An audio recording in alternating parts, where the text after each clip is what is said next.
Hey, have you ever seen an email pop up with a subject line like action required?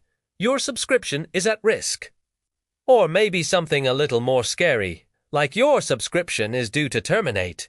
Your heart probably skips a beat, right? You immediately think, oh no, what happened?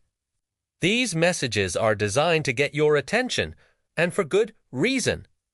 Usually, it's just a simple payment issue. Maybe your card expired, or there was a small hiccup with the bank. The email will say something like, "We haven't been able to take payment. Please update your payment details to keep your subscription. It's super easy to fix." You just log into your account, find the payment section, and update your card info. It takes like 2 minutes, but be careful. Always double-check that the email is from the actual company. Never click on suspicious links. Stay safe online, and thanks for watching.